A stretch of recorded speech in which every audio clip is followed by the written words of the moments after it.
Okay,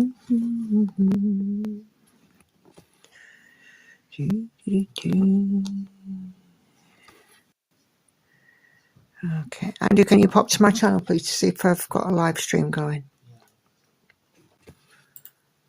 Been running for about 30 seconds now, but well, more than that, but.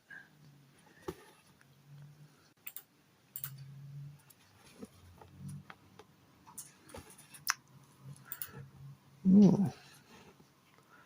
Hi, everyone. Can anybody hear me? Yeah, it's right. Oh, great. Thank you. It's telling me I've got some people in. Ooh. Okay. Can you hear me? Just let me know, please. Hi, Helen. Hey, Joanne. Hi, Sandy. Hi, Cheryl. Oh, fabulous. Thanks, Helen. Thanks for letting me know. Great. I can be heard. How are we all doing this evening? Brilliant. Thanks, Sandy. Hi, Woo Woo. How are we all doing? Are we all right?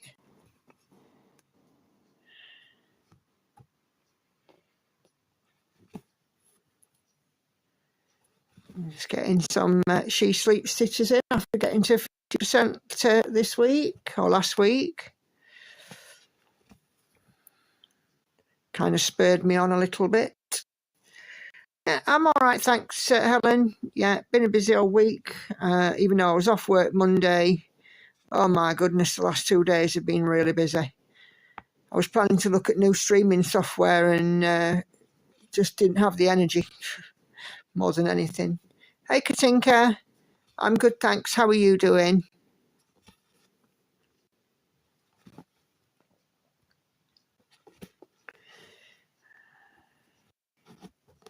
So, yeah, we've made it to midweek again.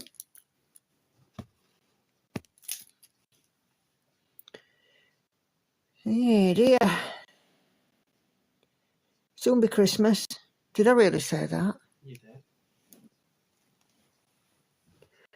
I don't even want to think about Christmas, really, but there you go. Helen says, good evening, Andy. Hi. Andy's here. He's kind of listening to something on his phone and half listening to me. So, yeah, you've kind of got both of us.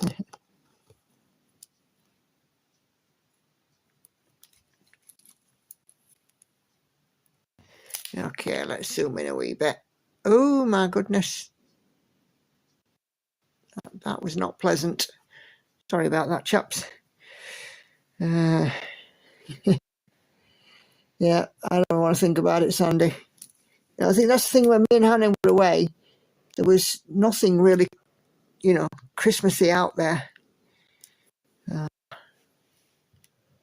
All good, Katinka. Autumn's arrived 7 degrees during your evening walk. Shops are full of Christmas for you there, Woo Woo. Yeah, I'm trying to avoid it as much as possible.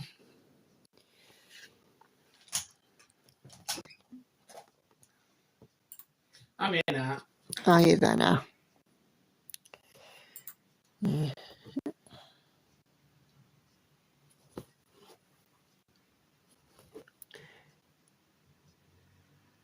Hi, Karen. Just popping in after Fred's bath. Great stuff. I'm guessing we'll get to see him made up soon. Looking forward to that. I've been waiting for that. Husband came home from work last year and saw a house with 6 foot Santa last week. And a house with 6 foot Santas outside. Yep.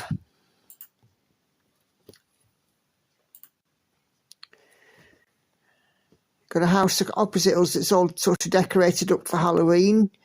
But it's, the kind of decorations where it won't take much to change them for Christmas. And you can guarantee the week after Halloween, all the Christmas stuff will be there. Into stocking next week sometime. We'll record. Oh, good stuff. Looking forward to seeing that, Karen.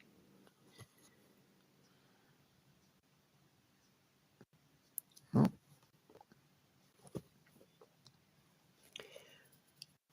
yeah. I have an office day tomorrow. And not overtime this weekend because our systems are down for an important update. So, woohoo! I get a stitchy weekend. Yay!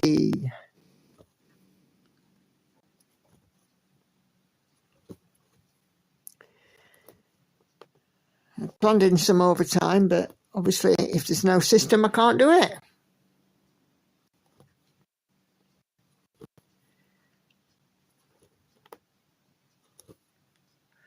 Love Christmas, but then Nicola, you probably know that from your time. Yeah, I do. I certainly do. You can tell those that love Christmas.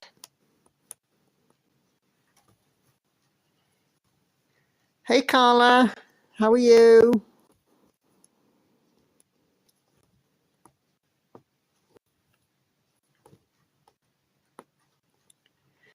Oh. My thread just come undone just as I was doing the last stitch. How annoying.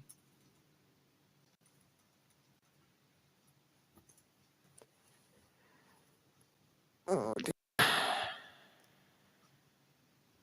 that through. Hi Emily. Hope you and everyone here is doing well. Yes, not doing too bad, thanks. Just a bit tired. Work is busy, but you know, it's life, isn't it? And of course, having dark nights and have you, it doesn't do much for the soul.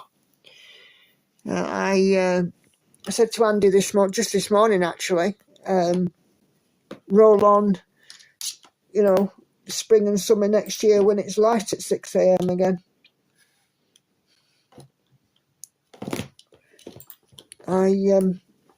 These winter mornings I don't do very well. So I've had to sort of saying to Andy, for goodness sake, don't let me lay in bed all day. Yeah.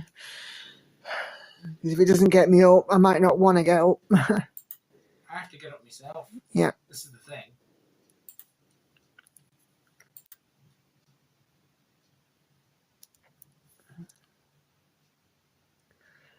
Ah, good. I'm glad you're well, Carla. Oh, my days. Right.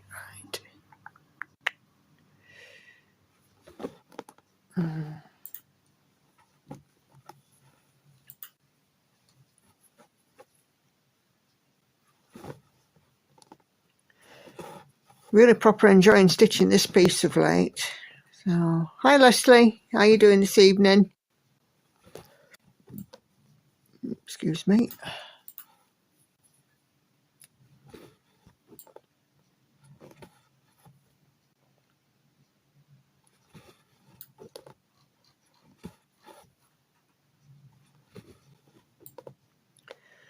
So, yeah, Andy's away this weekend. Whereabouts in the country are you this weekend, dear?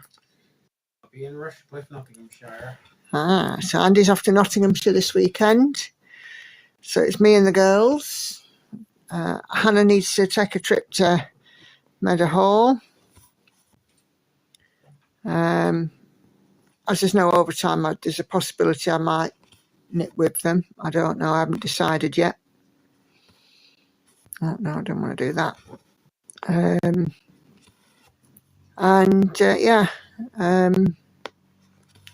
So it's just me and the girls.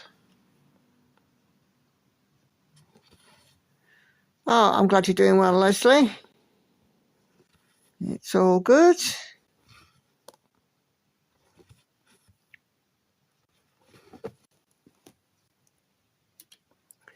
Let me just move that just a teeny tiny touch. There we go. Camera quake. Okay.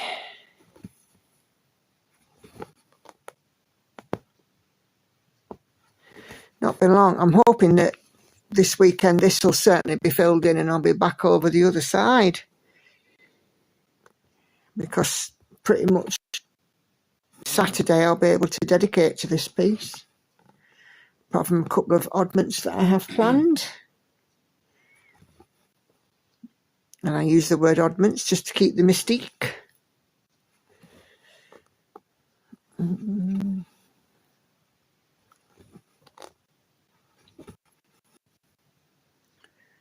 So, yeah.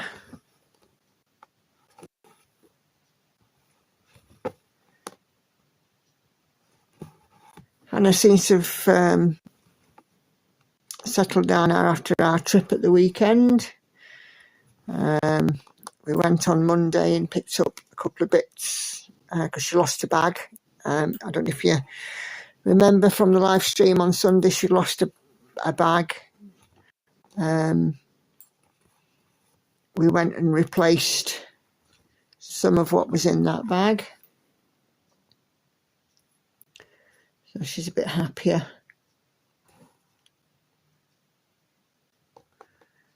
It is annoying though, when you lose something like that.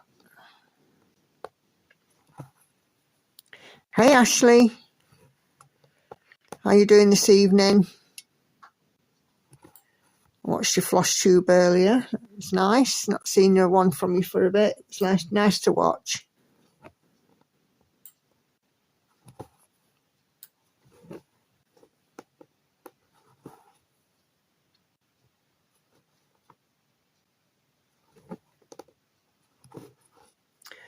Oh, Cheryl, working on Disney cross stitch. Great stuff. What's everybody else working on? I usually would ask, wouldn't I? And I haven't asked. And I'd done 1,010 stitches before I started this stream, so I've done quite a bit today. But then again, for some reason, I'm just really keen on stitching on this piece. I suppose it's because I've hit that 50% milestone.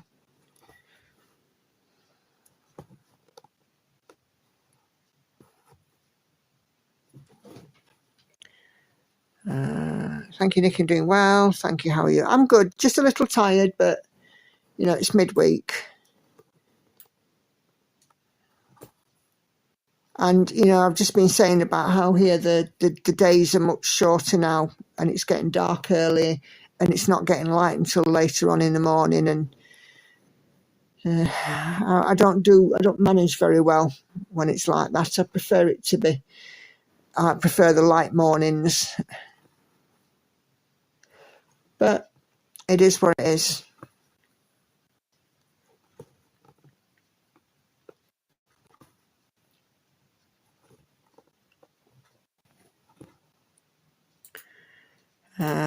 Sandy stitching on her daydream. Heather Edwards, Paint-Free Craft, 66.07%. Great stuff, Sandy. Fabulous. Not belonging. We'll be getting towards the finish line on that. What do you reckon? Early next year? Later this year?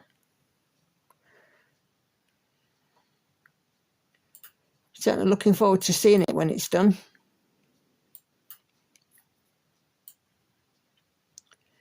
Just having a wee mark off.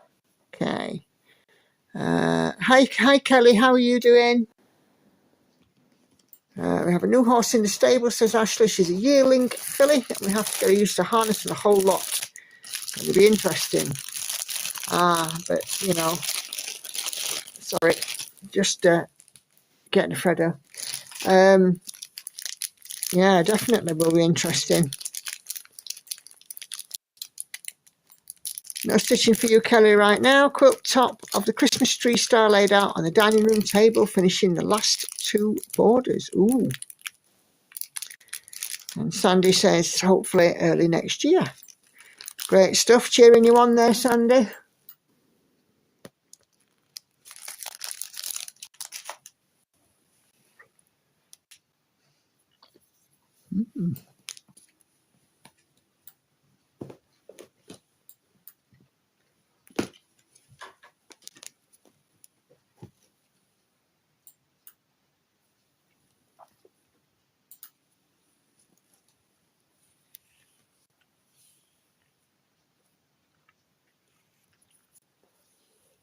Good stuff. I've been eating a Freddo. He is here, Ashley. He's just sat next to me quiet. Yeah, you can talk to me. I won't bite. Muck. Now.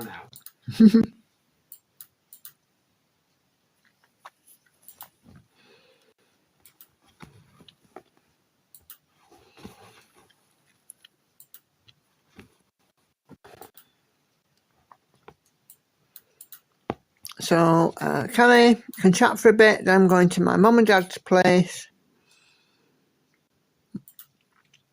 Mum's cousin visiting from out of town. Have tea and chat. Lovely. Sorry, I'm this video stuck to the roof of my mouth. It'll go in a minute. And Asha says, well then, hello, Andy. Hello.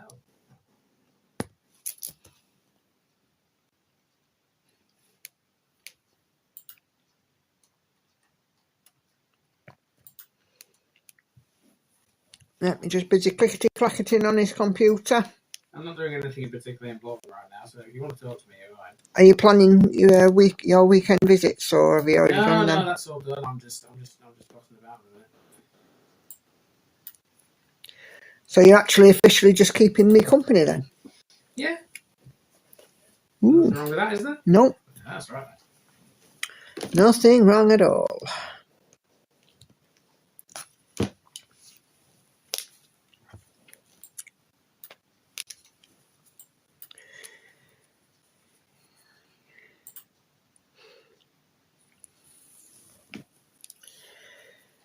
Hi.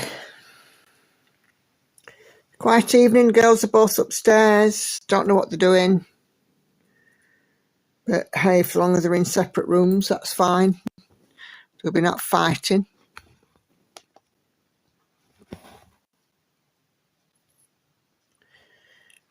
Just came from work to catch you. Don't begin. I go. Start now. My hate Sal. Great stuff. Which one is it you're doing again, Carla? I can't remember. Leslie is working on City Lights by Artisy, 18 count Ada, 10.05% complete. Super stuff. I haven't got an Artisy. I really must correct that.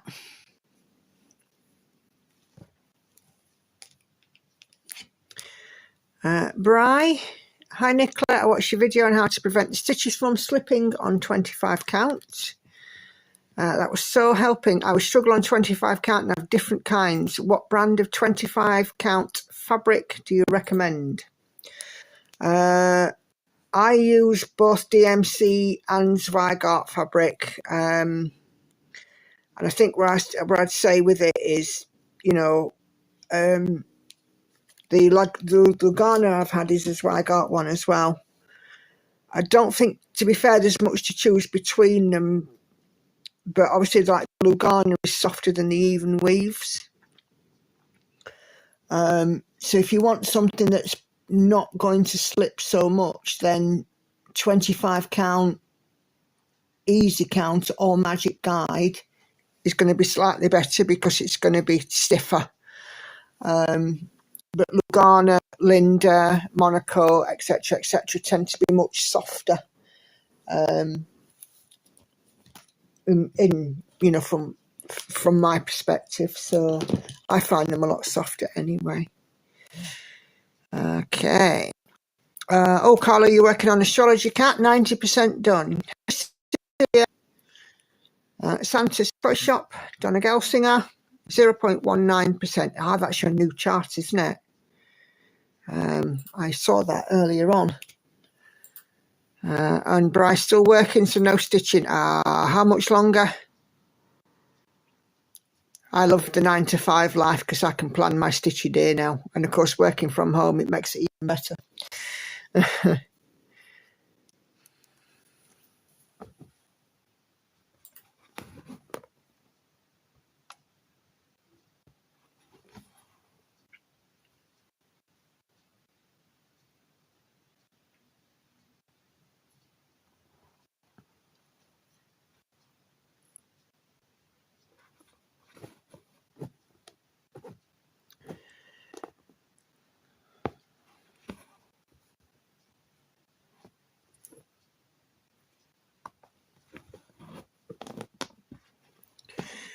Cool.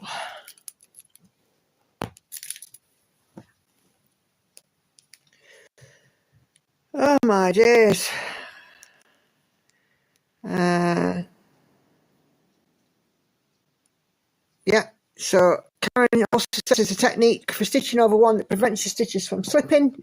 It's how you cross your X. She's got a video that she can and a diagram to put in the group. So I don't know if you're in my Facebook group, Brianna or Bri, but if you are, you know, then obviously Karen will put in a link. So you officially work until 12:30 tomorrow, but we'll have some downtime after 10 o'clock tonight. And yes, you sleep there. What is it you do? Are you some kind of care setting or something like that? I used to have a job like that where I used to work night shift. One of the first jobs that I had after me and my ex-husband the first job I had after me and my ex-husband separated, I went to work on nights so I could spend as much of the daytime as possible with the girls. That'd be helpful, Karen, says Kelly. I do have an ornament started over one, but that was ages ago and can't remember what I did.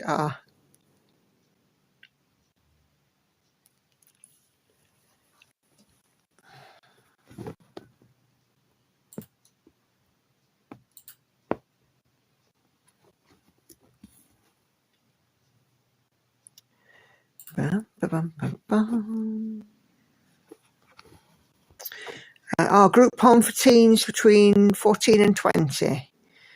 Aha.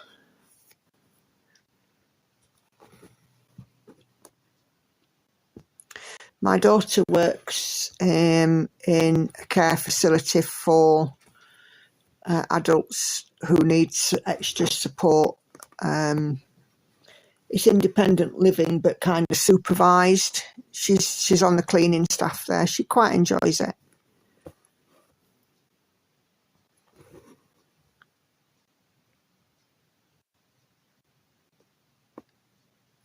Yeah, look at the intersection you're crossing. If the top thread is vertical, then your thread needs to travel vertically at the back. Same with the hot thread. Yep. I think that's what I tried to explain on my video, Karen, although not quite as eloquently as that. But yeah, it definitely depends on how the top thread lay on even weave as to whether or not it's likely to slip.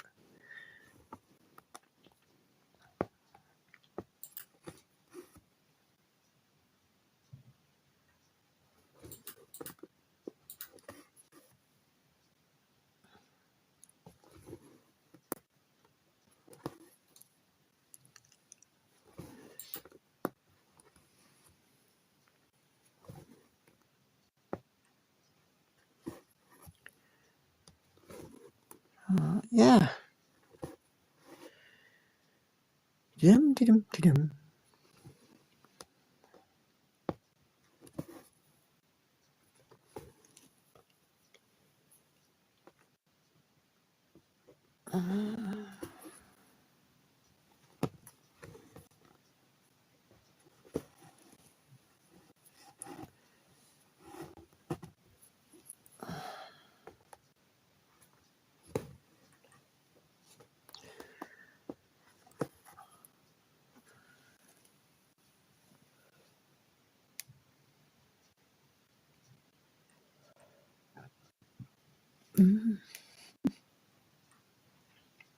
It's very quiet.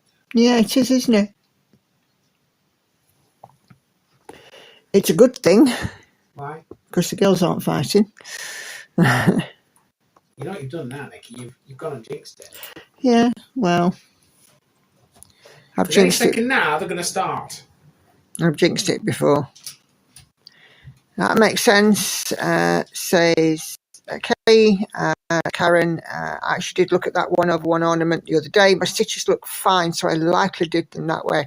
Yeah, I think with the thing is, with the even weave and the slippage, you kind of tend to subconsciously get to know when the slippage is going to occur. I used to find it quite a lot on Mary Princess, that especially when I was doing a few, like, you know, cross-country sort of scattered type stitches, I did actually get to know almost instinctively when they were and when they weren't going to slip.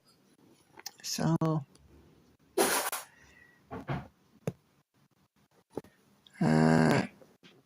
both your tutorials and not losing your thread are excellent. Thank you, Leslie. I always struggle on 25 count, says Bright, and this way of stitching never occurred to me. I need to get out my 25 count projects and try it. Yep. And after a short time of doing it, Bright, it will become second nature. That you'll automatically think, I need to start my stitch this way or finish my stitch that way.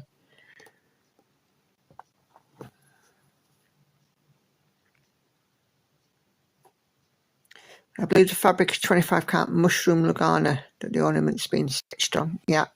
Mushroom Lugana? Yeah, mushroom's the colour.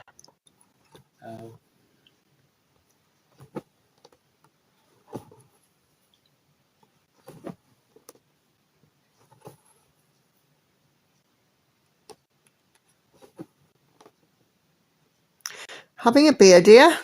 Well, I saw it in the fridge earlier and I was like, well, I haven't drunk that one yet. Dennis brought it, didn't he? So that's what I do. Waste not, want not. Well, I'll all get drunk, don't worry about that.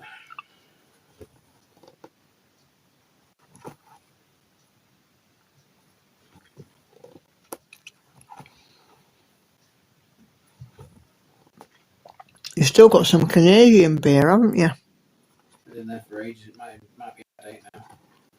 Well, you should have had one. It was Canadian Thanksgiving this last weekend. Was it? I was unaware the Canadians had a different Thanksgiving to America. Yep. Canadian Thanksgiving is early, well, mid-October, whereas the American one is like sort of November, last or third week of November, or something like that. We don't have Thanksgiving. No, we have enough plotting the big sea at the end of December. Both involve turkey.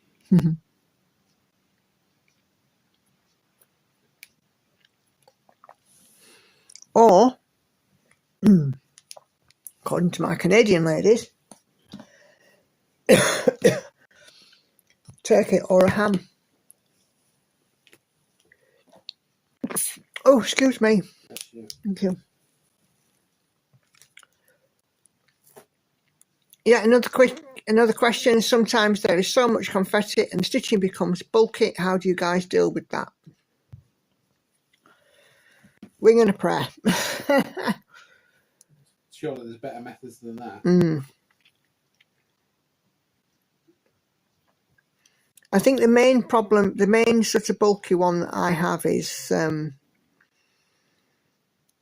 my tent stitch piece. I don't tend to get much bulk on 1/1 full cross, but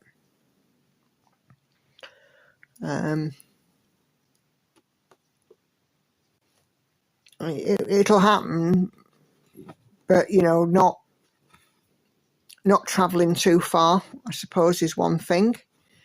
I would only travel over into the next square.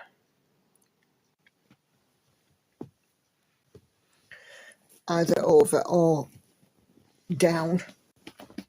Oh, switch my legs over. Legs gone to sleep. Yeah, I think you can get a lot of bulk if you travel too far. Like, you know, with extreme cross country, if you travel a lot. And stitching with, you know, I've known people say, oh, I'm stitching 2/1 and it's too bulky, but you know, me, I'm a 1/1 full cross, but I've known people say, oh, 2/1 tent, it's too bulky. But I don't tend to have much problems with bulk.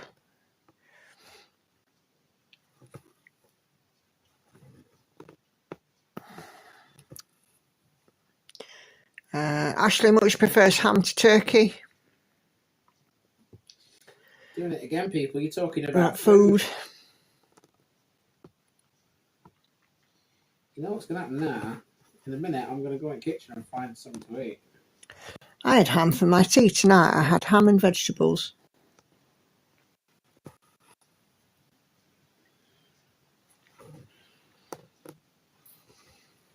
Yeah, you can't have a cheese toast tonight because there's no cheese.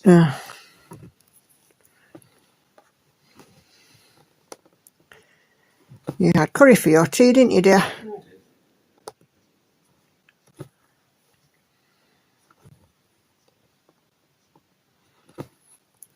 That must seem really boring to people on your live stream, Vicky.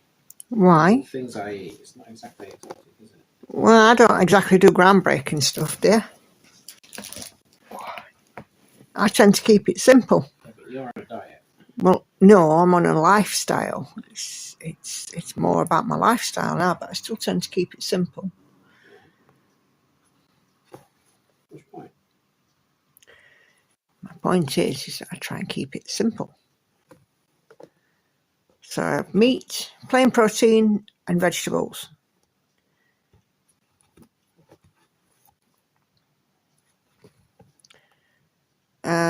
Okay, I might be travelling too far, stitching for 6 years now, still learning. Yeah, very possibly.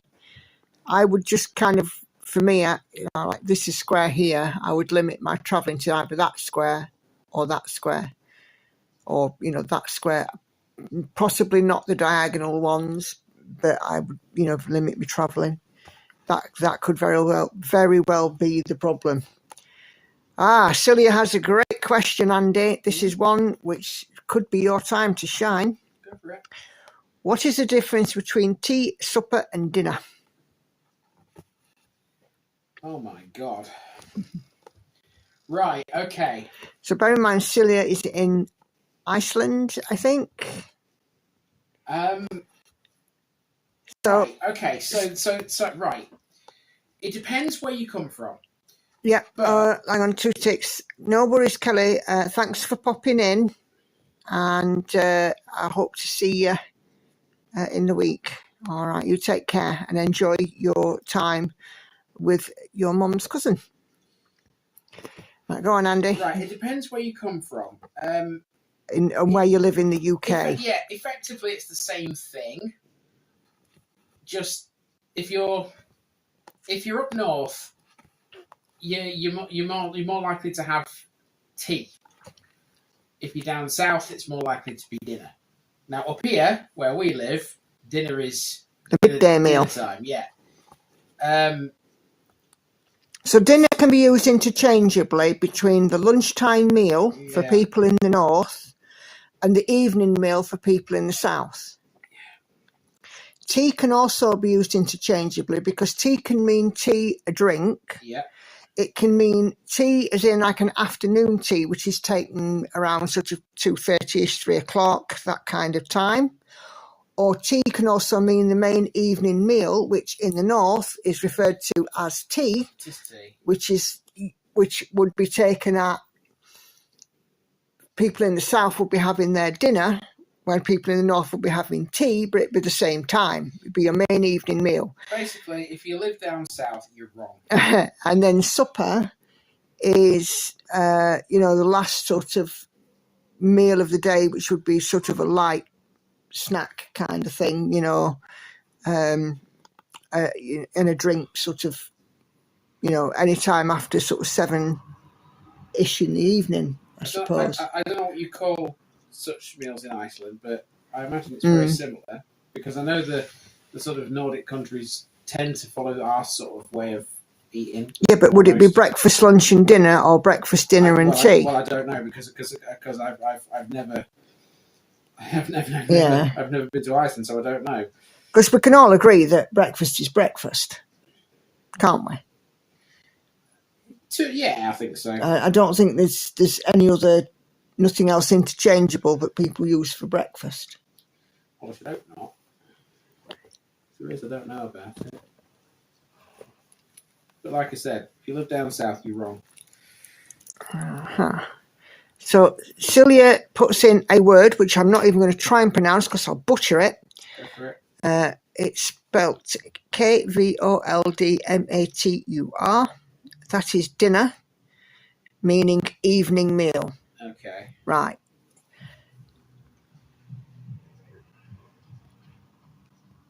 Okay. Yeah, it's a little bit troublesome in the UK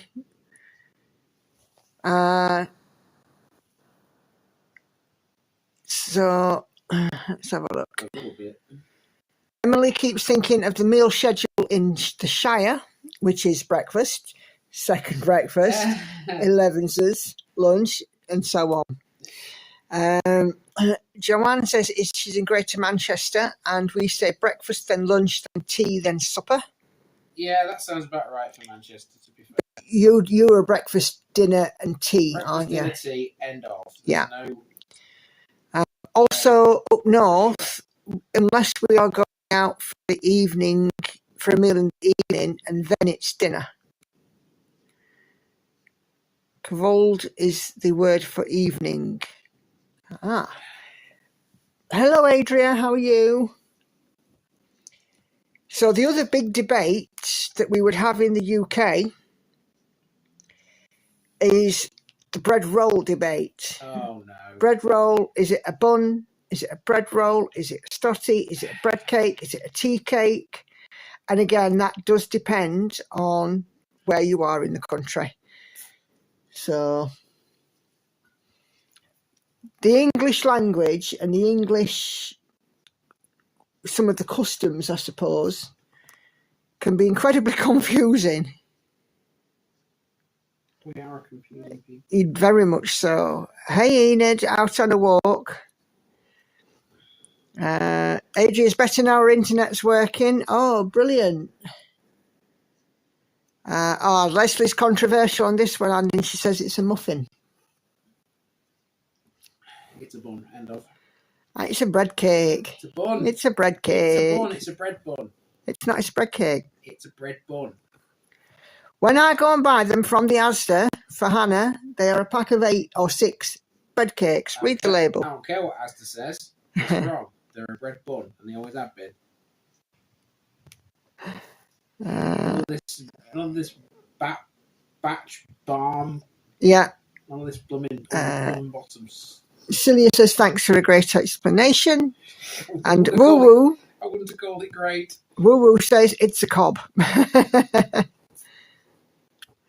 There you go. You see, and wherever you from the Midlands, wherever you go in England. Enid, I have PTSD, which as far as I know is a risk factor for depression, etc. Been this way most of my life. Gosh, it's kind of hot, near on 80 degrees Fahrenheit. Blimey. Sandy says it's a bread roll. It's a bun. But yeah, wherever you are, it's different. So, but yeah, we like to kind of confuse matters in England. Now, you see, Leslie says a bun is a cake. I would agree with that. Well, I wouldn't. Cake's cake. There is no other substitute for the word cake. Yeah. But like in the differences like between the UK and the USA, like for us, a biscuit is sweet and is dunked in your tea. In the USA, that would be a cookie. And a biscuit in the USA is more like a plain scone. We would call it a scone. So, hey Sarah, a bread cake in Yorkshire. Yep. Thank you. Unless you're in Barnsley, because they call it a tea cake, which is doubly wrong. Yeah, so yeah, Woo Woo here says my mate up north calls them tea cakes. See, for me, a tea cake has fruit in it, and it's toasted and has lathered in butter. Yes, a tea cake does have fruit in it. Yep. All this. I've only ever known it in Barnsley when people do that. Call it tea cakes, which is totally wrong. See, if I go into a cafe and ask for a toasted tea cake, I expect a sweet tea cake with lashings of butter that's been toasted. Indeed. Oh, I kind of wish we had some of them now, haven't we? You know, we're going to get some and all. We've got a bagel. Hannah will murder me if I have her bagels. No, she won't. Go and get a bagel to some. Cottage cheese. Yeah. Hey, Leslie says, and you know, it's one of these ones. Shut up and drink your beer. I probably make more sense after I drink this. Biscuit here is something you eat with dinner, but I grew up in in Canada eating digestive biscuits, which are cookies. Yep. Now, you see, this is the thing about the people on stateside. They tend to call any kind of biscuit a cookie, don't they? Now, you see, a digestive biscuit in the UK can be both sweet and savoury, Yes, because it can. digestive Yes, biscuits can we be have eaten two with kinds. cheese. Yes, we have two kinds. And we don't really make a distinction between the two. No. No. So, yeah. Isn't it funny, these little nuances and how they come out? And I'm sorry, but as far as biscuits go, right, there is only one king of biscuits. What's the king of biscuits? Go on. Obnobs. Obnobs. Obnobs. They're not kings, they're marines. Because you can dunk them again and again. Emily says this conversation's making me hungry. Yep, it's what we tend to do on this stream, I'm afraid, Emily. We always, somehow, I don't know why. It's a lot of women talking, it's not surprising. And you. The conversation always gets round to food, and it's normally because Andy might say something like, oh, I'm hungry, or, you know, like he did the other day, and that were that. We do have some quality biscuits. Apart from hobnobs, right? You can't beat things like Jammy Dodgers, for example. I won't eat custard creams because they're the work of the devil. And you're entitled to your wrong opinion. Custard creams are vile. They're horrible things. Is Lauren down there? No. I'm not that keen of bourbons. Like IKEA biscuits, though, don't you? Rich tea. Chocolate rich tea. Now, they are the bomb. Right. Plain rich teas are a bit bland and boring. What do we got? We got fig rolls. They're good. Jaffa cakes. And I will stand by this. They are a biscuit, not a cake. Yep. If anyone says anything. What else? What other biscuits have we got, Nikki?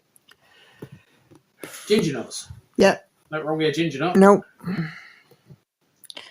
And Woo makes a point. It's like the way we say scone or scone. Well, that's usually a north-south thing. It's usually scone. Yeah. To be fair, I say scone. Yeah, I say scone. And I'm from the north, but usually up in the north, it's not. Hey, Jodie. Long time no see. Hope you're well. Enid, you are talking about Jammy Dodgers. I miss the cookies with the strawberry goo in the middle. Yes, you're talking about Jammy Dodgers. Yeah, they're class, though. Gary Boldy's. Now, that's a proper biscuit. Yep. Ginger nut, says Joanne. I like ginger nuts. Digestive biscuits with chocolate on top. Yep. Yep. Penguins and blue ribbons. No, I'm not keen of penguins. Blue ribbons are all right. I'm not keen of penguins. I like a club. Club, yep. Club's awesome. Yep. Club's up there with the best.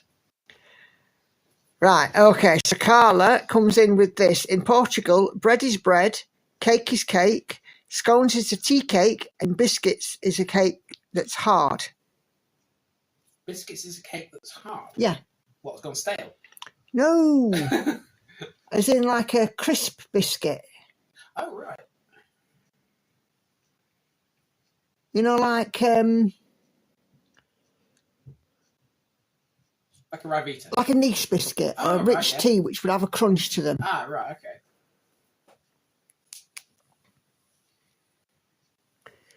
God, it's interesting, isn't it? I love finding this kind of stuff out. I could talk about differences all day long. Because I find it fascinating, me. We have a cupboard full of biscuits. You know, I mean, it's like, even like, just like everyday stuff, like, here, a flat is somewhere where you live. In America, it's a flat tire. Yes, it is, isn't it? Yeah. But a flat in America is an apartment. Speaking of food again, and speaking of the difference between us and America, the chips and crisps thing. Yeah. Because over here, chips are served hot. Chips are chips. And chips are potatoes cut into oblong shapes and deep fried. Indeed. You guys and served hot. Fries. And you call them fries, exactly. Yeah, well, they're not, they're chips. Yeah. Adria says, more importantly, is the jam first or cream first on the scone? Right. Now then, you see, now this is the whole Cornwall versus Devon thing, debate, isn't it? Yeah. If you're from Cornwall, you put the jam on first. If you're from Devon, you put the cream on first. Personally, I prefer the Yorkshire way, which is you put the jam on one side, the cream on the other, and you just slap and it you together eat it like a sandwich. Yeah. Oh, Cheryl. Now that's one. Pink wafer. We love a pink wafer. Not too keen on them, but yeah, they're all right. Jodie says, yes, seems like forever. It's been hectic around here, but finally stitched some. Yay! Woo Woo says she's boring, likes rich tea biscuits. Have you ever had chocolate rich tea? They are the bomb. Love them. Hey, Catherine. Is a Twix a biscuit or a chocolate bar? It's kind of both. Yeah, we'll let that one be a bit of both. Yeah, it's a bit of both. She says she can never decide. Okay. Sandy says cream first on the scones. Oh, you're a Devon girl then, apparently. Yeah. I don't care which way it's on first. Just eat the damn thing. So Enid says she wonders if apartment is a French word. Very possibly. Yeah, it could be actually. Apartment. Say it in a French accent. Yeah. It actually sounds like it, doesn't it?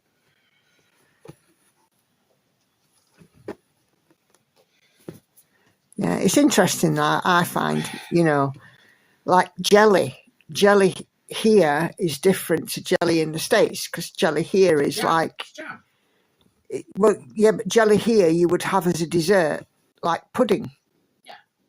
But jelly in the USA is jam. Chocolate rich tea, what is this Witchery? Oh, it's not Witchery, they are yum.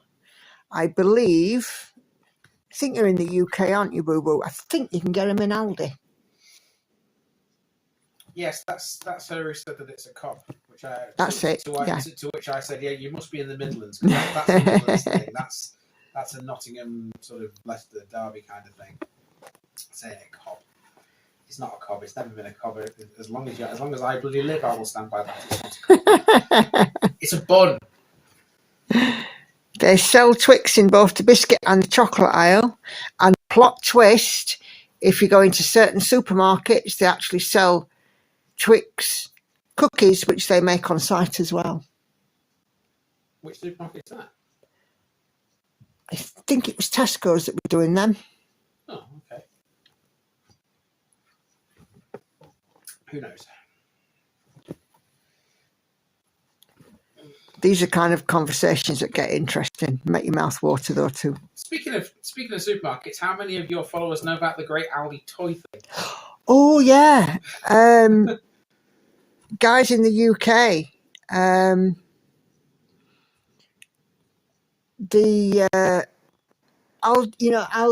I mean, I know we have Aldi in the USA as well, but Aldi have the aisle in the middle where you get all kinds of weird and wonderful stuff.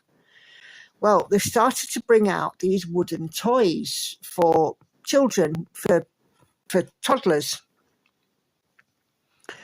And people have been kind of going around and buying them up and then reselling them and, earning a bit of money from doing so. And oh my God, the internet's going mad over it. A few toys, and if somebody's got the opportunity to make a few quid, and people will absolutely begrudging them. I mean, I get what they're saying. It should be fair, and everybody should have a fair crack at the thing. And Aldi should be putting a limit on, units per customer. But oh my God, the reason for it is because they're not producing enough. There's more demand than there is supply, and so people are taking advantage of that. They're buying them all and then selling them on because they know that the people who are buying them might not necessarily be able to get them at the actual price. Well, it's a bit like when lockdown happened, isn't it? And, people couldn't get hold of pasta and loo roll. The amount, I can remember coming out of work and calling into a couple of shops because I knew we were actually genuinely short of pasta and not being able to get any. Wanted loo roll, should have just gone to my mother's house. Oh yeah, your mother's stockpile of loo roll, didn't she? Probably still got about 80 rolls now. Oh, at least. It's a running thing now. Yeah. You nip down there and you twack a bog roll. Indeed. Every time I go to my mother's house, I try to nick a bog roll because I know there's plenty of them. They've never noticed. They have never noticed. No, I should imagine not. Mandy, they've got enough, haven't they?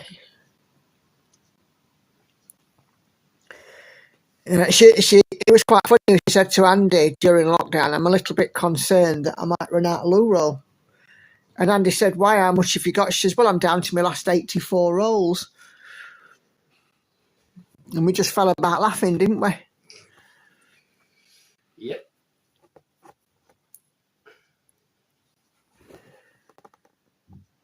Oh. Yeah, your parents in lockdown. That was quite funny. It was hilarious. During the plague, people were selling 1 square of toilet paper on eBay. You know what? I believe that. I believe that because, you know, people were so daft over it. I mean, since when was it a symptom of COVID that, you know, you had to spend a good portion of your time in the loo? I think it weren't that. It was that people were locked down and weren't able to go out and buy things. It was terrified that they were never going to see the inside of a supermarket again.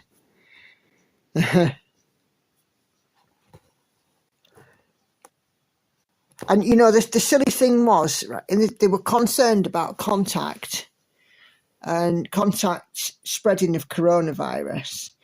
But yet in the supermarket, you could still go and, you know, pick up and, you know, weigh out and bag your own vegetables. For me, I'd have said no. I can't spare a square, says Emily.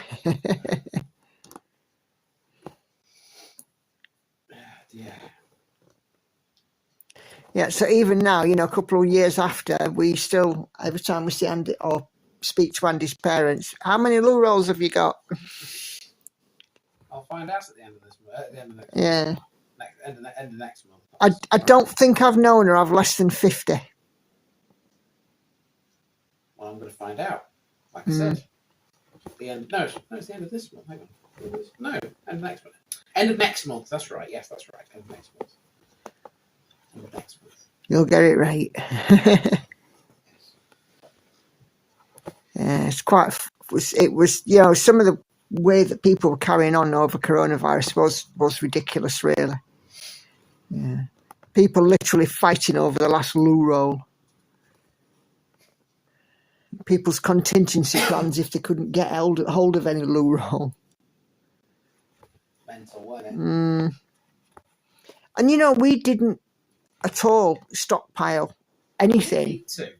I tend to keep a good pantry anyway, but we didn't stockpile anything. And I can remember about 3 or 4 weeks into lockdown, I had a midweek day off from work and I went to town and I got some loo roll, no problem. The thing is, you have to remember, the shops were still open. Yeah, they were just restricting how many people at one time and stuff like that, weren't they? And certain items were restricted. You know, like basic stuff like baked beans and pasta and, you know, butter and, you know, that kind of thing. They did restrict so you can, you can have no more than 3 of. But, you know, people did go a little bit mental. They really did. I mean, who was buying like that amount of butter anyway? I mean, 3 things of butter. That'd be like a month's worth for us, if not more, wouldn't it?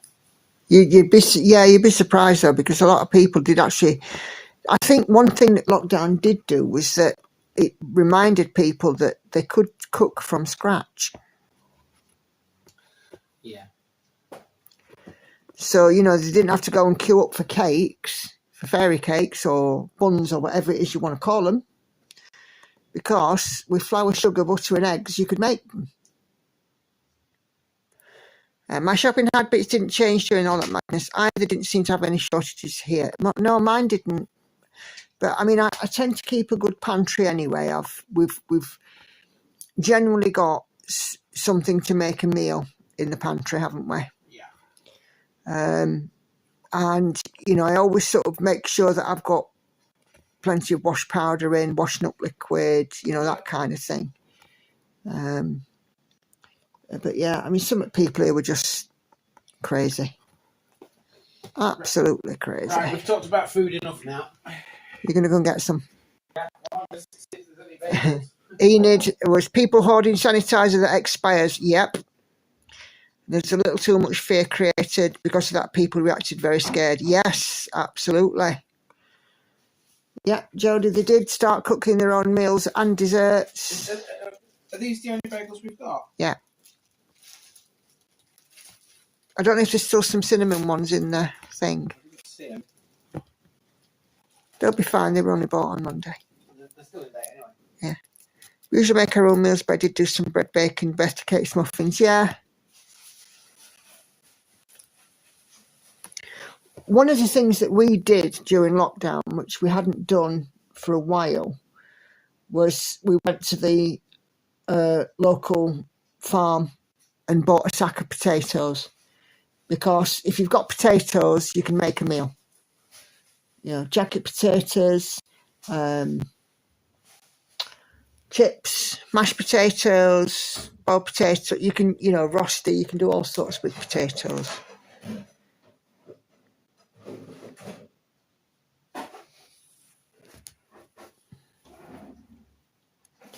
But yeah, there was a lot of, like you said there, Bri, there was a lot of fear created. And I think, to be fair, the government was probably responsible for some of it as well. And, you know, certainly in the UK, they were there having parties in Downing Street whilst, you know, people here had relatives in hospital that they couldn't go and see in their last moments. There we go. Yes, Emily, boil and mash them, stick them in a stew. As Samwise once said, potatoes. What state is precious? Definitely.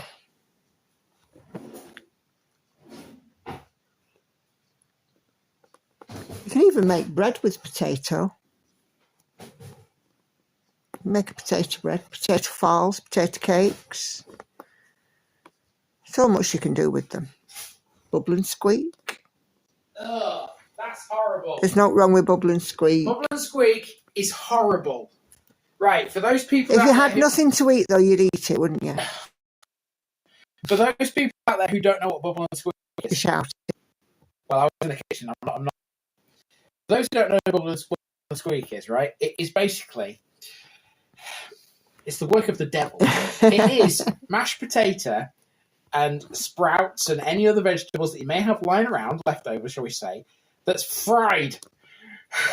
It's made into a cake and fried. It's made into a cake and fried, and it tastes vile. It's disgusting. I hate it. Well, that's your opinion, and you're entitled to it. You ought to have some of it there on your chest. It's horrible. Honestly, it is disgusting. I agree with you, Sandy. It is delicious, especially if it's done properly. It is delicious. I think bubble and squeak was replaced with hash browns when hash browns became popular. People stopped making bubble and squeak because they could get hash browns. Nothing wrong with hash brown? I'm just saying, I think it replaced bubble and squeak. Is that right? I think so, because hash browns tend to come in and then bubble and squeak kind of fell out of favour. It was sort of down as an old-fashioned food.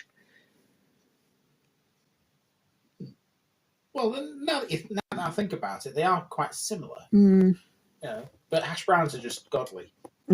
They're god tier, are they? Bubble and squeak are just not.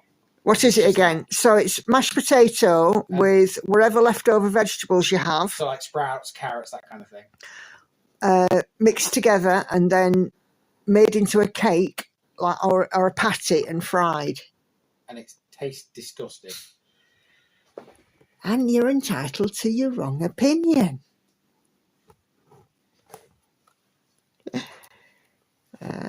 Enid hates cornbread. I don't believe I've ever had cornbread. Sandy does it with Sunday leftovers. Yep, you can add meat to it and things as well. My grandma used to make it quite a lot. But the way she used to do it is that she used to make a bubble and squeak mixture, and she used to either just fry it in a pan, not even bother to shape it, or she'd shape it into balls and drop it in a deep fat, we would have she would have had a chip pan. We would have like deep fat fryer, or even air fryers would probably be used for it now. But my grandma used to do it in a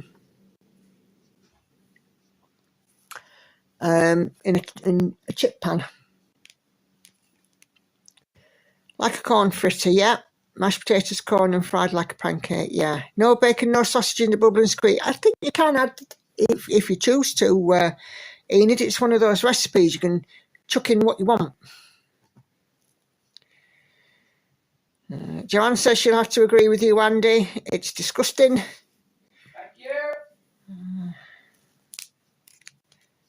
you. But yeah, it's like any food, really, I suppose. If it's done properly, it's different.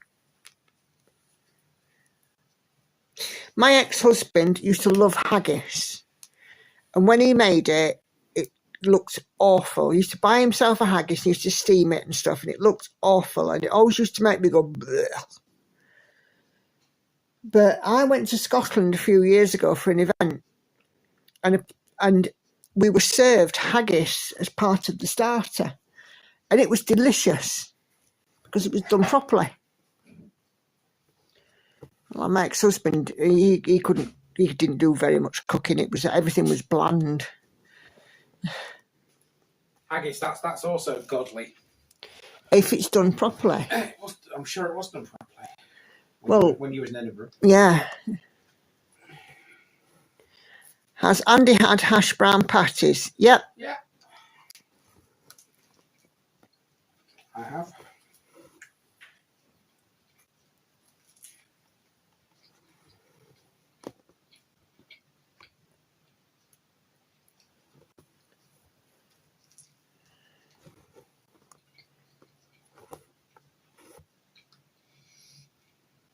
Are you not doing your thing tonight?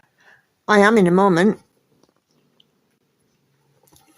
I just want to get to this little bit on here, but we've been that busy talking about hash browns and bubble and squeak and bread cakes and meals. No, I do not mean buns. I mean bread cakes. Hey, my live stream, I can say what I want, so no. Right, we are going to go and have a look and see what you guys have put on my thread. And have a look at your progresses, so we can all get super enabled.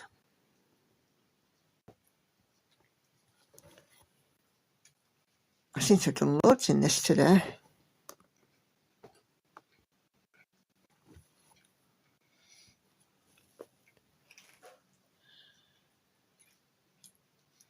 Adria had a Scottish uncle who had a sign in his guest house telling people not to get too close to the wild haggis as they were dangerous. Carla, I go see in Google and it says bubble and squeak you eat at breakfast. Yeah, well, it's one of them things you can eat at any time, I think. But yeah, it is typically eaten at breakfast. Okay. Let's have a little look, see what we have been creating. Let me just move my stand. Okay. Oh my days, excuse me.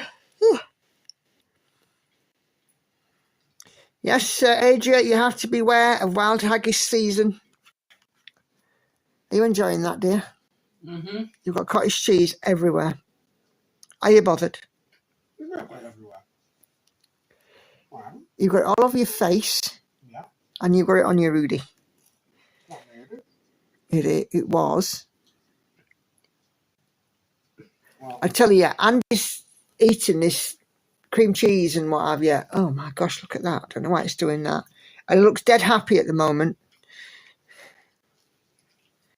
Okay, right, turn off my comments.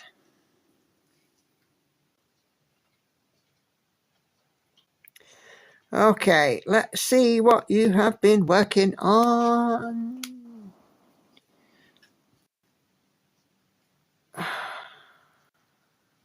Come on, comments.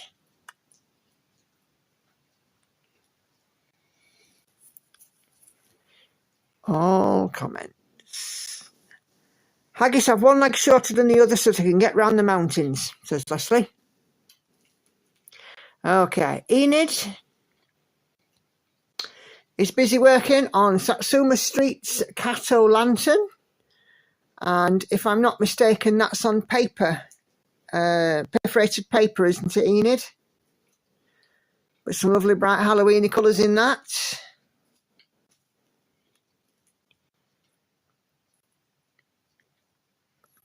Laura is working on Autumn Queen, Bridget Ashwood, retired Heaven and Earth design.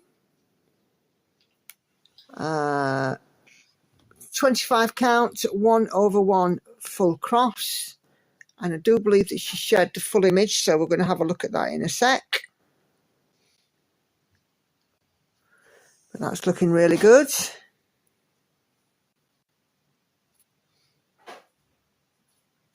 Come on. Yes, she has. Thank you for that, Laura. So that is the cover photo, and it looks like she's doing a max colour version. 237 colours in that one. It's fabulous. Have you enjoyed that, dear? Indeed. Cat's come to say hello. Oh, hello, Cat. Sharon is not joining tonight. She's gone off to the theatre. She will watch on catch up, but she's been stitching today on James Bond. He looks fabulous. Oh. Absolutely stunning. I do believe that is Roger Moore. Gorgeous, gorgeous. What else we got in here? Amanda is working on this mystery piece because I haven't seen what it's called yet. But she has put a comment in reply, so I'll be able to have a look.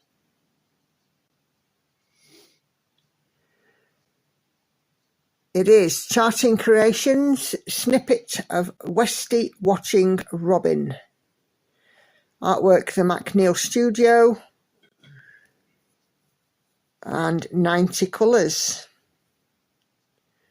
Beautiful. A Little West is gorgeous. I've seen that one before, but haven't seen a work in progress of it for a while. Wow, Joanne, you are coming along with Belinda Botanica. 25 count even weave, restarted on the 2nd of October. And this is, and then she's got her fur baby shadow at the top, looking after the stitching. But that is absolutely beautiful. Absolutely gorgeous. Okay. What else we got? Karen is restarted the Sewing Woman, and she's lightened it up. And she has also posted a mock-up, so I'll just show you that.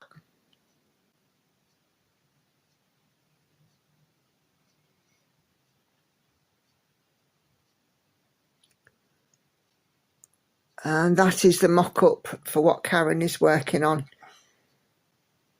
And it's come out much brighter.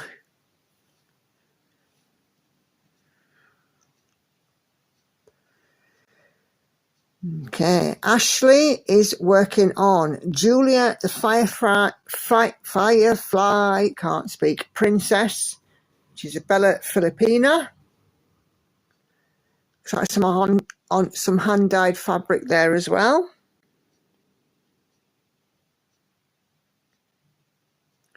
Great stuff.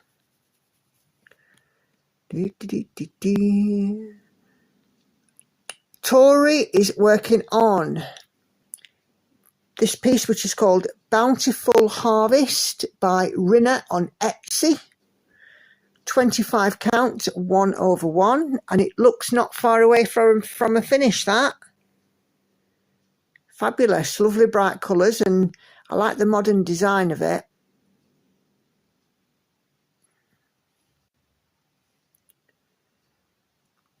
And Carla is busy on the astrology cat. Heaven and Earth Designs Sal, Chira Marchetti's astrology cat, 18 count, 2/1, full cross, 90.68%, just 5,647 stitches to get to the end. So nearly there.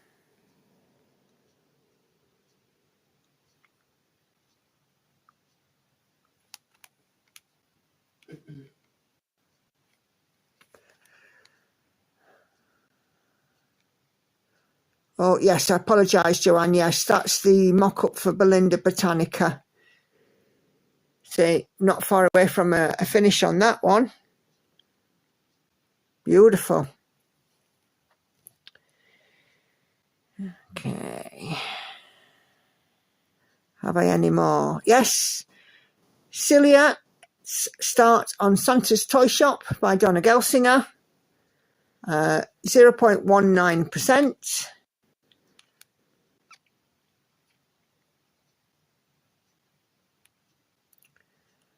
And the full project is that one. Look at that. Absolutely beautiful. Very busy design, that, and it's one of those that hasn't got, you know, lots of, you know, like sky or trees or path or something. Literally every portion of it's got something in it, hasn't it? Like you've got the French horn up there, you've got the dolls on the back, and your little toys and at the bottom and stuff. There's no pages of background or anything like that, which is, for me, this is the kind of chart I would do. I think that's why I like my bookshelf, because it's busy.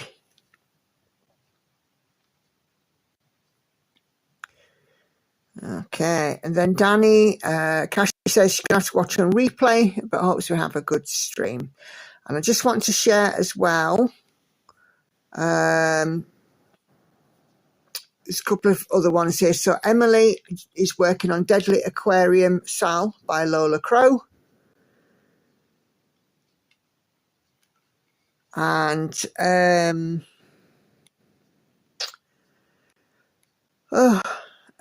Kay popped in that there's a limited edition Haid on the website as well. Sarah is doing a Sal with Hocus Pocus from Tilton Crafts. So if you're interested, if you have that pattern and you want to join her, pop in her comments. Now, the other one I wanted to show you was a post from Kay on Sunday, which I didn't get to show. She's been doing some crochet. Oh, where is it? There it is. Look at that. So it's a crochet blanket that'll go on her bed. The wool is from Temu, but look at those lovely colours in it. It's obviously a colour changeable, a changing colour yarn, which is really good. And my screen is playing stupid. So, yeah. Cool. So thank you guys for sharing your work. It's always lovely to see it. I really do love that part of this stream. So now back to the stitching.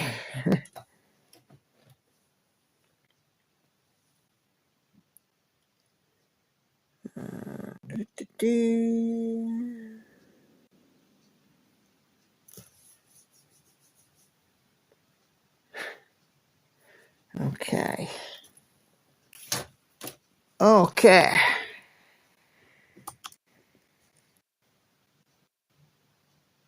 So the pictures, Jodie, I invited you to my Facebook group. It's called Simply a Stitcher and Friends. You can find it. It's a private group, but there's a couple of questions to answer. But yeah, if you join the Simply a Stitcher and Friends Facebook group, I post a thread in there every Sunday and Wednesday now to invite people to share what they're working on so that we can all enable each other, because we're all naughty. Nicola made me do it. Yes, Nicola made you do it, indeed. So yeah, pop along and join us, Jodie. It'd be lovely to have you. I don't know if you remember, a few weeks ago I asked on my main Facebook page who amongst us were Stitchy friends, because I've got such a lot of friends. Sometimes it's hard to differentiate how you know people. Do I know them from stitching? Do I know them from Facebook games? Do I know them from school or work or anything like that? How do I know these people? And everybody that identified as a Stitchy friend, I sent an invite to. So, but yeah, if you just searched up Simply a Stitcher and Friends. I'm way behind on notifications. Oh, we had a death in the family, and right after my 2-year-old grandson was very ill. I'm sorry to hear that, Jodie. I hope things have settled down for you. I've missed seeing you around. Bless you, my dear. But yeah, I would love to have you in there. I only sent out the invitations once because I'm mindful of badgering people about things like that. I don't like to think that, you know, I'll be annoying people with constant requests.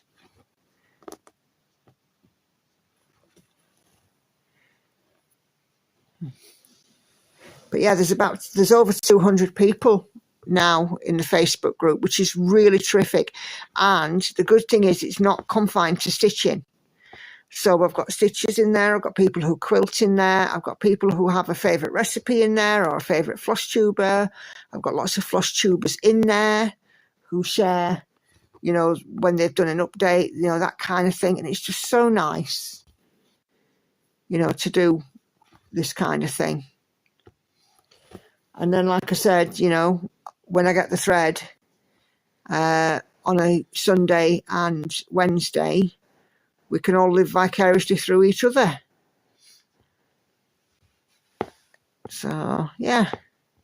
And everybody's working on such a great variety of projects as well. You know, we've got sort of fancy ladies to really sort of detail stuff and photo conversions, and, you know, it's just lovely. I've let Jodie in. Oh, yeah. Andy says you're in.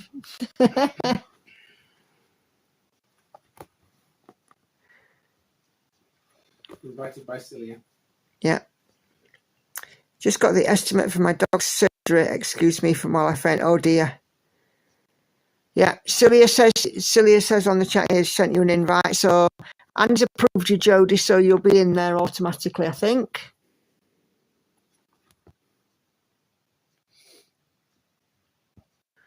Oh, Enid, dare we ask?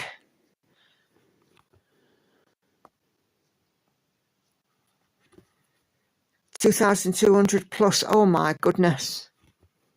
That is a lot. Jodie says thank you. No worries.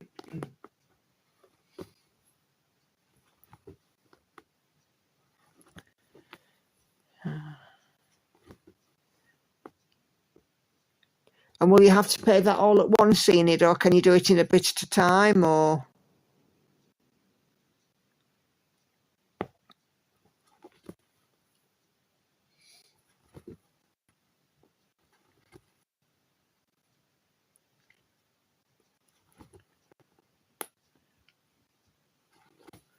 I would imagine you'll probably have to do it all at once, won't you?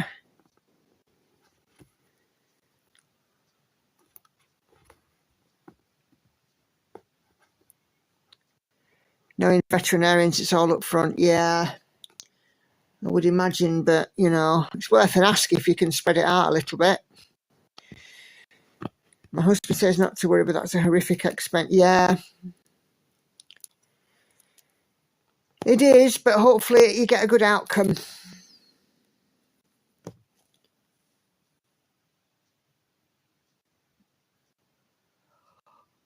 Oh my days, excuse me.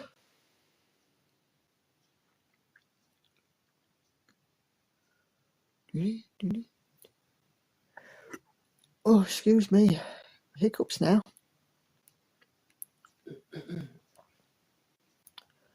Okay, let's put a few more of 814 in.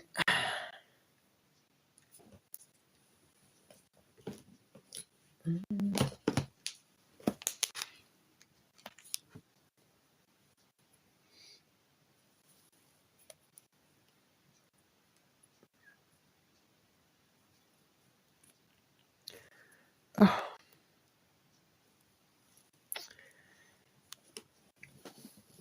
Oh, yeah.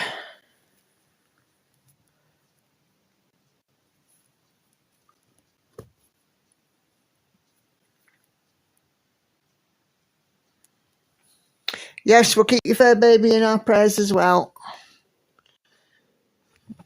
Hopeful for a good outcome.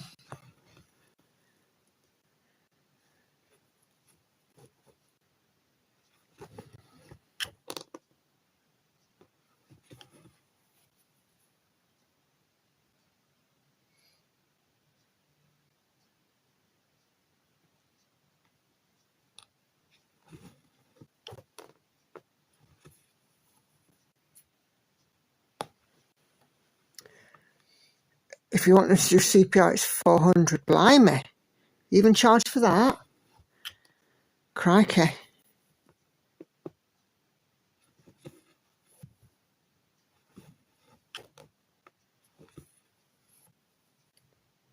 They know how to charge, don't they?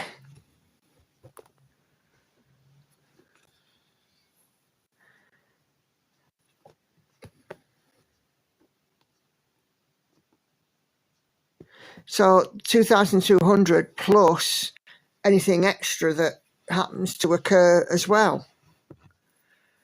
Oh dear.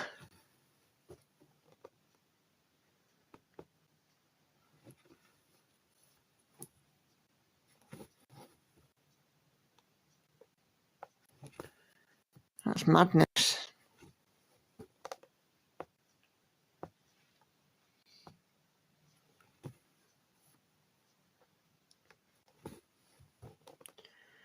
Absolute madness.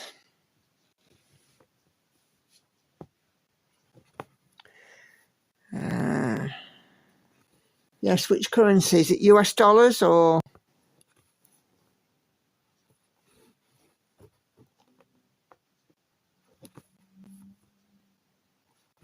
I think you're in the US, aren't you, Enid? I know we've talked about your Canadian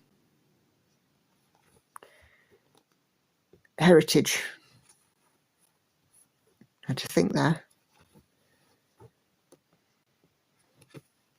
Yeah, US dollars, yeah.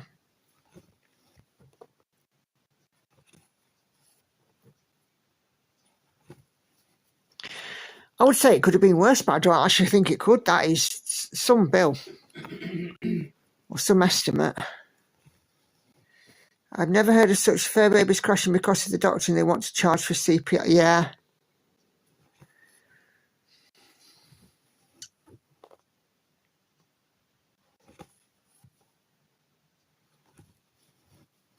That does seem to be a bit ridiculous, that.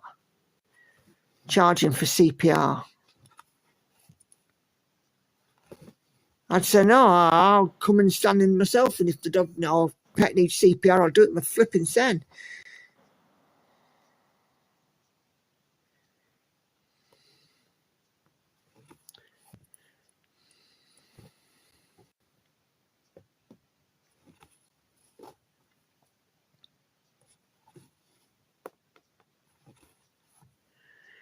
Oh dear, I don't know.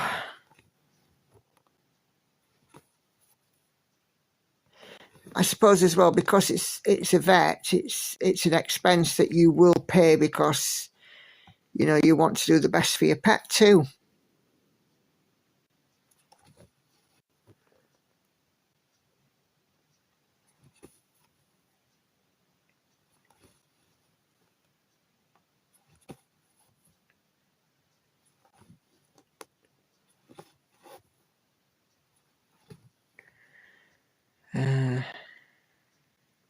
Yes, absolutely, Leslie. They do have you by the short and curlies for sure. It's like you're a captive audience. It's like the same with the funeral industry. Because like in the UK, undertakers are largely unregulated. And they take advantage of you at, you know, essentially they'll take advantage, if they can, at that moment when you're at your most vulnerable. There was something come up on our news about it the other day.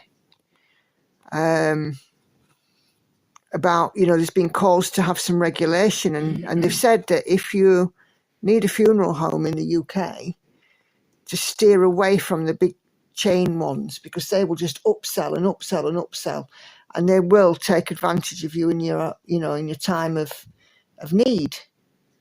But the smaller family-run ones are much more likely to take better care and, you know, be a lot more reasonable on their scale of charges because they want your return business.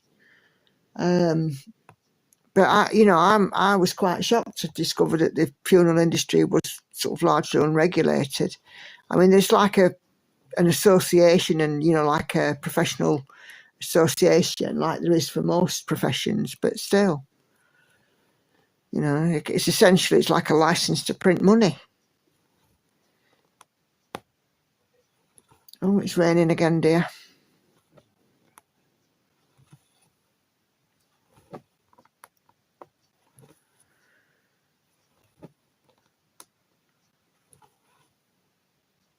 I can remember when my mum passed away and my stepdad, after the funeral, he was about a month after, he was sent the final bill.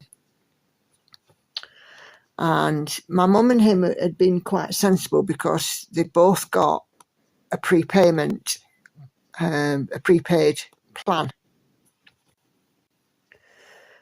And my mum is buried about, half a mile or so from here? And the funeral directors is between mine and where she is, between my house and where she is. And he got the bill and he came over here and he said, I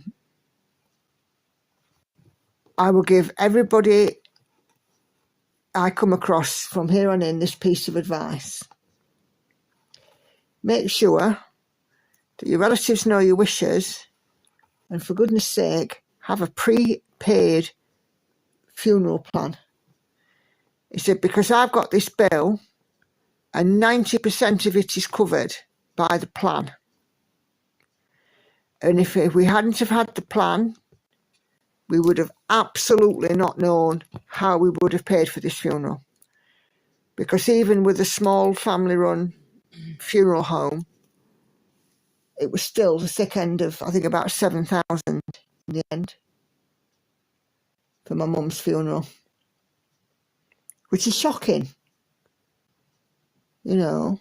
And then you get people here in the UK, I don't really want to talk about this subject too much longer, but there are people here who do like prepaid direct cremation, for example, and it's about less than £1,000.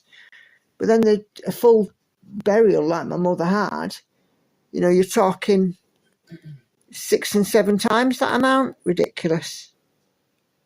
It's actually less work, I think, but there you go. Here you have to pay up front unless you do like my dad, and he paid and planned his own when he was still alive. He didn't want his kids burdened with it, and of course we tweaked it. Yeah. Well, like I said, my stepdad's, my mum's was paid pretty much up front. But you know, there were a few extra bits that to pay, and he got the bill. You know, most places here in the UK do what they call a 28-day terms, and they give you 28 days, and then they send you an invoice, or they send you an invoice with 28 days on it. Hey, Patsy.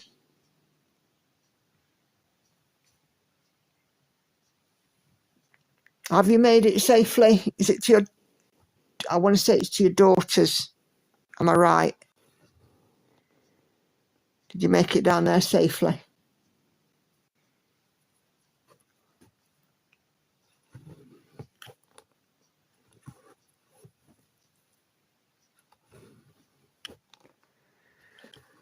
Oh, it's been a mixed bag of conversation tonight as well. It's been nice, actually. Don't you think?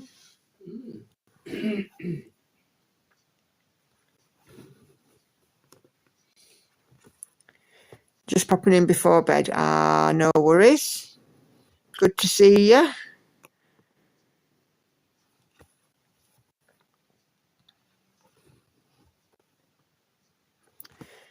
Awesome to talk to you all. I have to go now to get my daughter for a ballet class, but take care. No worries, Emily. It's been lovely to have you. Thank you so much for joining us. And fingers crossed, we'll see you at the weekend. Do it all again on Sunday.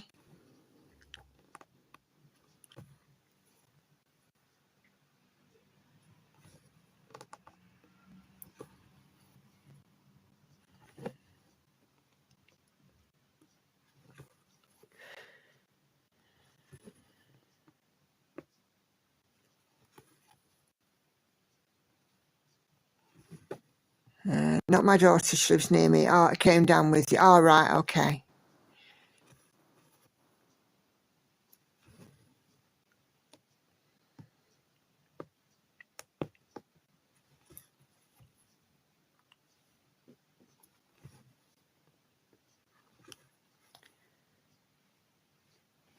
Yeah, no worries, Enid, definitely.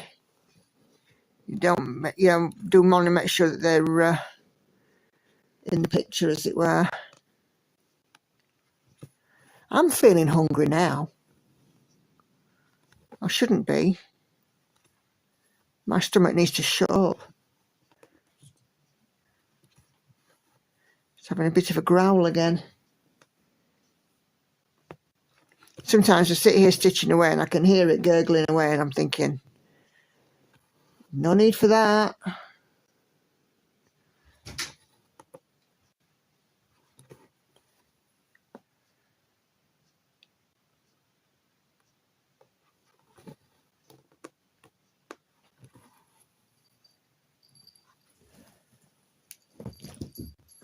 Cat's about.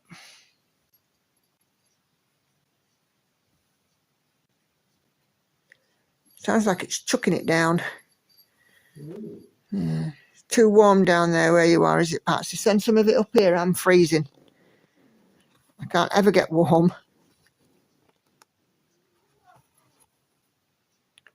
Really do struggle with staying warm these days, I tell you.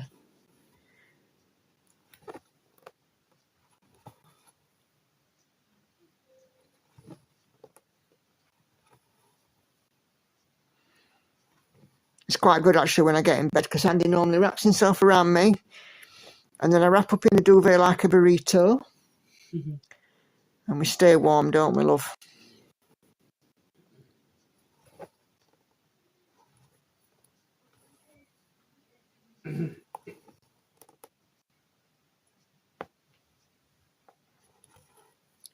I'm one of them people, winter and summer. I am a burrito.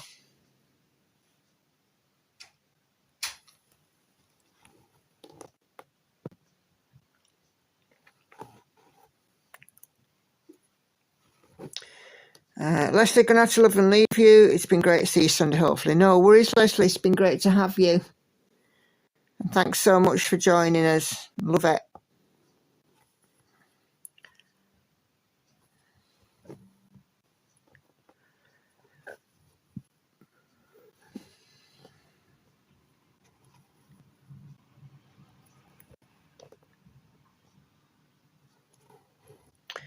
I'll give it a go. I've been passing out warm all day. Oh, bless you.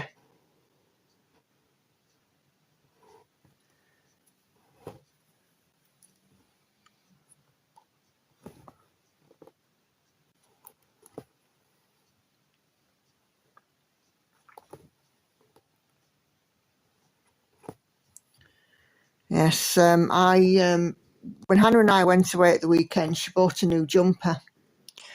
And she bought a medium size. And she put it on and it absolutely buried her. And I said, no problem. I said, let me try it on. And if it fits me, when we go down to the shops on Monday to pick up, the stuff that she lost, I'll buy you another one. Okay, she said. So I tried it on and it fit me lovely. It was the one I wore on my floss tube, like a grey fleece turtleneck. And she went and bought one. Well, we went and got her one, but hers is in like a beige colour. I haven't seen her in it yet, but I bet it looks lovely on her. Beige is one of her colours, but you know how sometimes, because it's not a colour you'd normally wear, you wouldn't think that it'll go. I think beige is more Hannah's colour than she thinks. I think she's been doing some stuff with the diamond painting this evening. Must get another progress pic from her.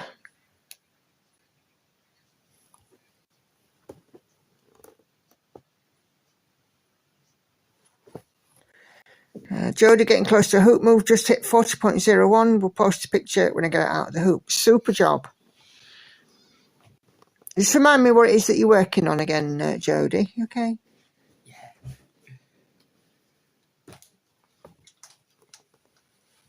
It's been a while since I've seen your picture pop up on Facebook, you see. And sometimes I'm not on Facebook that much because I'm busy on here or something.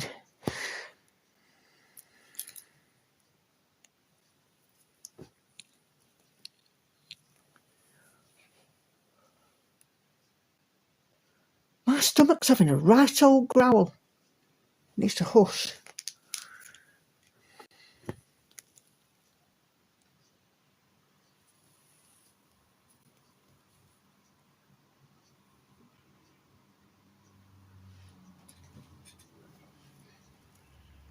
Cars going past.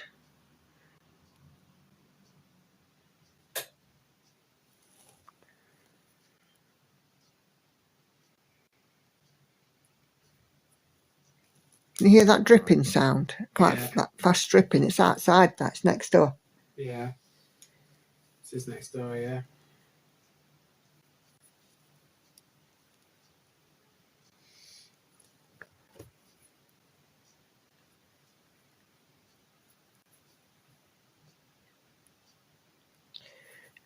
Spotted by the CrossFit Studio. That's it, yeah. The baby fawn.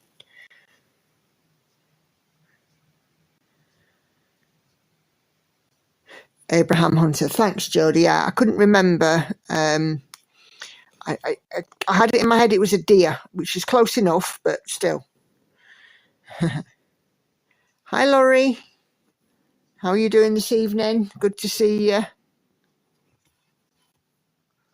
You've missed Kelly. She's been in.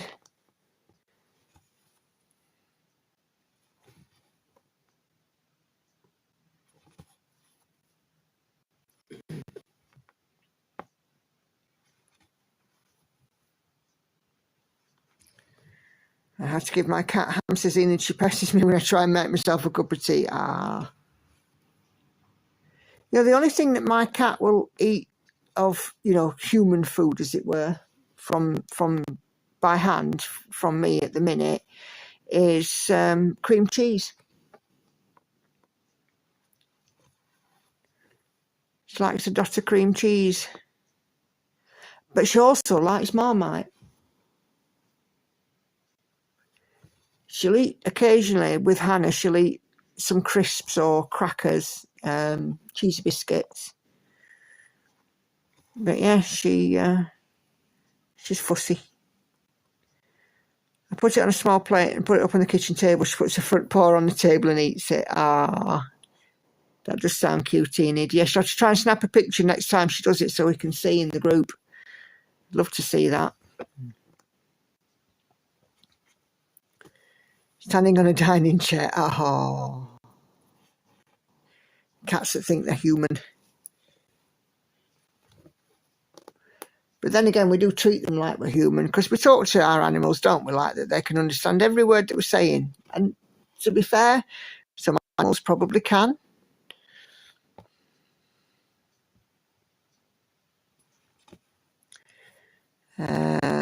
Just got home from a museum quilt exhibit trip. Quilts all over 100 years old, hand sewn, stunning.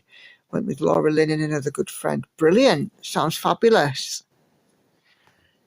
How's Laura Lynn? Is she doing all right? I bet she's looking forward to getting home, is she?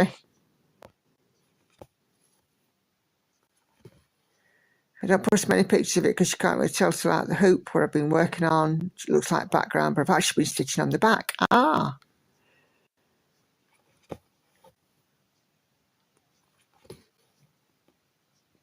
Yeah, you have to pop a picture in the group,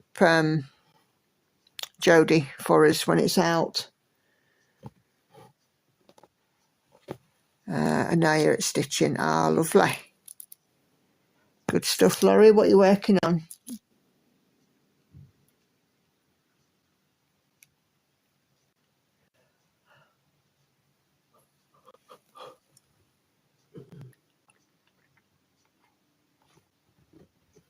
Oh, no. That one. Poltergeist Pirate, great stuff. Had a great time. She's to go home Friday. See her again in 6 months. Ah.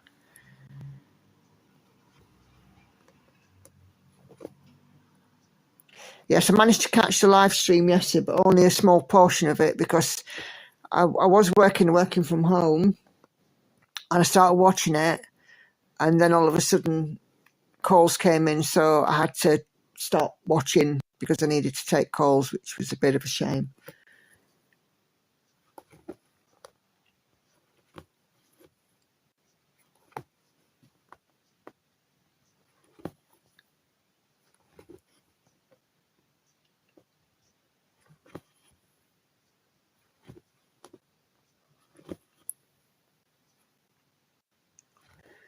Oh, great stuff. Thanks, Jodie. Yes, it'd be nice to see, and obviously for you to share in the group as well, because we're all enabling one another in there.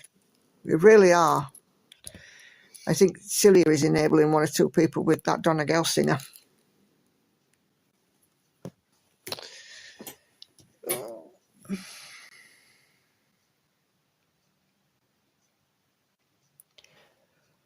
Okay, where am I now? Pardon me. Let's pop this little stitch in, this little ninja.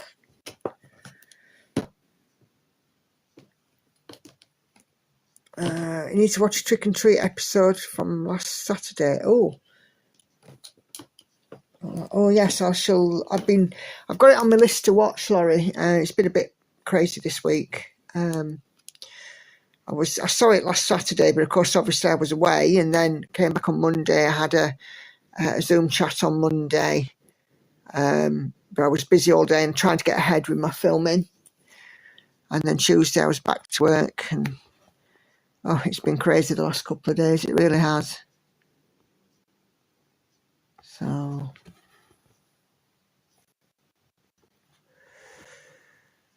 Oh, did she now? Oh, I'll be having a look then, definitely. And my hoop holds 6 pages. It's a 14-inch hoop. Oh, right.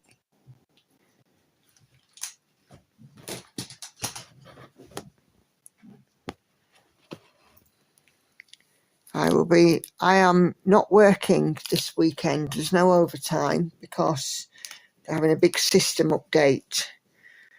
So I have, apart from a nail, because these need doing, apart from a nail trip on Saturday morning, I have the majority of Saturday to myself.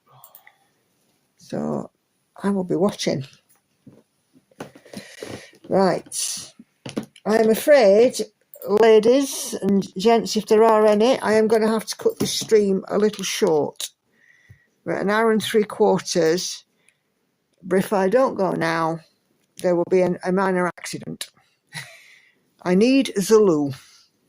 And I don't have the skills with the Z to pause this stream and come back to it. So, well, what you could do is, considering that all your setup is right there and whatnot. I'm going to go. I have to go. So what I'm going to do is I'm going to end this stream now. Or I could have just parked Andy under here and told him to carry on stitching. I'm going to end this. I can if you want. I'm going to end this stream now, and I will bid you all a very good evening. We will be back on Sunday to do it all again, 7:30 UK time. And just a couple of reminders, a couple of sort of notices for you may or may not have seen on my floss tube. I did relent and I have done a buy me a coffee. There is no obligation, of course, but also as well as that, if you want to support me by watching videos, I have created some playlists on the channel. So things are kind of bunched into playlists. I have done 268 stitches, but I am going to go off now because otherwise there seriously will be an accident. I'll see you guys on Sunday, and I will wish you all a very good evening and a super end to the week. See you later, everyone. Bye.